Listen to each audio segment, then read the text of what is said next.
So back when I was in ministerial school, a good friend of mine was relocating to Rockland, Maine. She and I lived in Palm Beach, and she was leaving. Her dad had left his house to her, and she was all excited.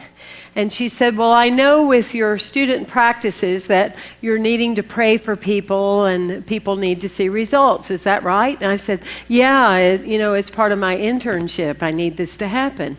And she said, well, when I go to Rockland, I've decided, she was a paralegal, and she said, I've decided that I'm going to be like the greatest piano teacher ever. And she said, and I want to teach kids. And I said, no problem. Consider it done. Kids will be lined down your sidewalk. No problem.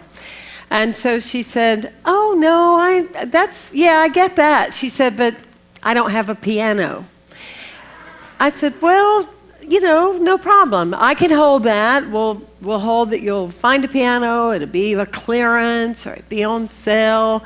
She said, oh, no, you're still not getting it. And I said, well, what is it that you're looking for? And she said, well, here's the thing. I don't want to pay for it, and I want a baby Steinway Grand.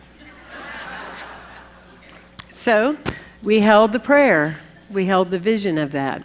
A couple of months passed, and she called me on the phone, and she said, guess what happened? She said, you might want to wonder too. See, I know. That's what I wanted to know as well. Guess what happened? So anyway, she said that her aunt had invited her to the concert hall. They had 4 events every year. And she said that during intermission, the master of ceremonies stood up and said, ladies and gentlemen, we have a problem. We only have 4 events a year, and the other 364 days, we don't have a place to store our baby Steinway Grand. Do you know anybody that would want to do that? My friend said she jumped off her seat, jumped on the platform, and she kept that piano for many years. True story, of course. Kept it for many years at no cost, and they even paid to have it moved and paid to have it tuned. Yes.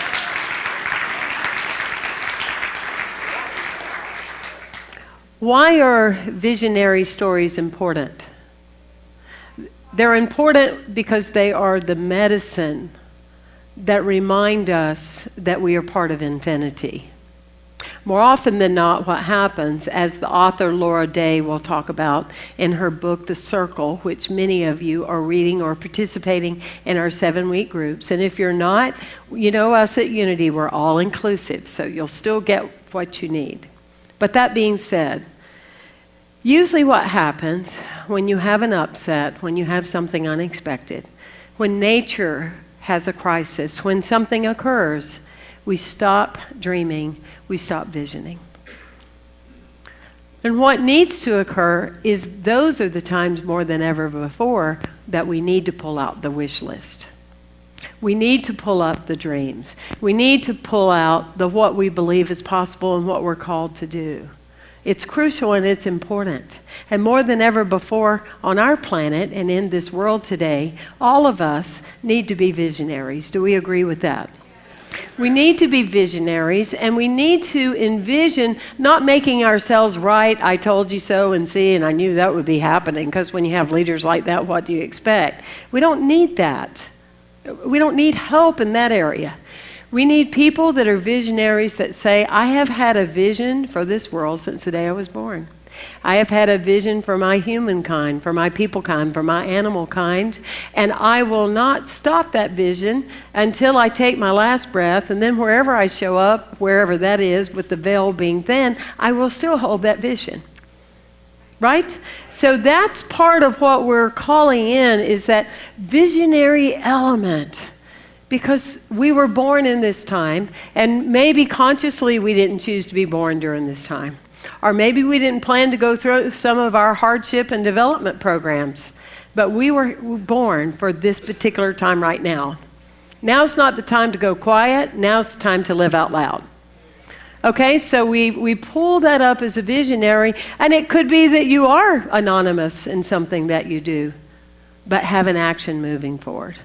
Michelangelo said very clearly, the danger for us is not that we dream high and we seek high and then we fail. The danger is that we aim low and we actually reach it. I know that was impressive, right? I'm going to do it again. I'm like, because that's how I did it. I read it and I went, what? And wait for it. And then I had to go, yes, I know. So the danger for us is not that we aim high and we don't reach it. It's that we aim low and we reach it. Right? So we dust off the vision. I love the story of an auction being held, and there was an old, scarred, worn-out violin. And it came time for the auctioneer to present it. And he said to the room, could I have $1? Could I have $2? Maybe $3, And people were responding, oh, I'll probably give $1 for that. And all of a sudden, a guy from the back comes up, and he picks up the violin, he dusts it off, and he begins to play the most beautiful melody. Like Frevo made that guitar happen, he made that violin happen.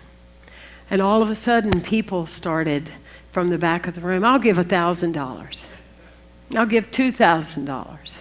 I'll give $3,000. What changed was the worth in allowing the instrument to be used. You are instruments. We are instruments. And how we use these instruments and allow ourselves to be used. In Scripture, in Matthew 18, 19, and 20, it says very clearly, when 2 or 3, I'm paraphrasing, 2 or 3 of you get together and you decide what to ask for, and you make that decision, it will be done to you. Right? And then it goes on to say, where 2 or more of you are gathered, there I am. I am. The power of I am is in the midst of you. Now, Margaret Mead in Current Time said, never doubt that 2 or 3 citizens can change the world. Actually, they're the only thing that can, you see. And when I'm talking about world, it could be your personal world with 8 people in it. It could be your world, your community. It could be your extension of where you work and you are employed. It could be whatever you consider. Your world is as big as you want it to be. Yes? Are we connecting with this? All right, we're resonating with that. But what happens when you create this part of the circle that we're talking about is you want to make sure everybody within your circle is on the same page. I'll give you an example of that. There were 3 men on a deserted island. They had been there a while, and they find a genie bottle. And they were quite happy to find the genie bottle. And the genie popped up and said, what is it that you wish? What is it? And so one man said, I want to go back home. Poop, pop, piff, he went back home. Okay? So then the second man, Genie says, what is it that you like? And so the man goes, I also want to go back home. Poop, pop, piff, you're gone. So then she comes to the third man and says, so what do you want? And he says, I'm lonely. I want to have my 2 friends back.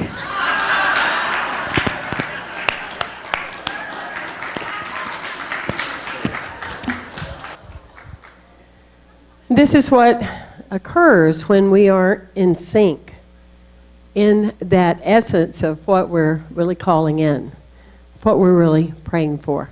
As Laura Day says, this is not a how-to course. This is a what is course.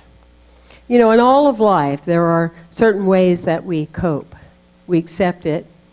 We accept the something that we have, right? We change the something that we have, or the something changes us. Can you feel that? Right? We accept something, we change something, or we allow the something to change us. And so that's what being a visionary, holding a vision, and pulling out and dusting off the wishes, the dreams that you've had in your life, or for someone else, to dust them off and to hold the possibilities of what they can offer. I think of that beautiful little girl. I don't know if you've seen the recent winner of America's Got Talent. If you don't know her, I encourage you to know her. When she was a little girl, she went to church and she saw the ventriloquist. And when that happened in her life, she said, that will be me. I want you to note that. She didn't say, I wonder if I can do that. She said, that will be me. You see the difference? And she went on to win America's Got Talent at 12 years old. She was only a ventriloquist for 2 years. Isn't that powerful? Very, very powerful. So, what are your dreams? What do you hold? What do you feel in sync? What have you put aside that more than ever before needs to be alive? It needs to be energized. What do you want to say yes to? And how do you feel about the possibilities of that, for sure? There was a man driving along, and he comes up to this car, and it's broken down. So he starts honking the horn. And the woman's trying as hard as she can to get the car to start. And the man just keeps blowing on the horn. So she gets out of the car, and she goes up, and she says to him, why don't we trade places? You can work on starting the car, and I will just honk and blow at you. What do you think? I'm asking you to trade places with a practice that probably you've been doing a while, is waiting until a better moment to be applicable to what needs to happen right now. I'm asking you, rather than just blow your horn, to drive your life to where you know it can go. Thank you for being here. Bless you. Thank you.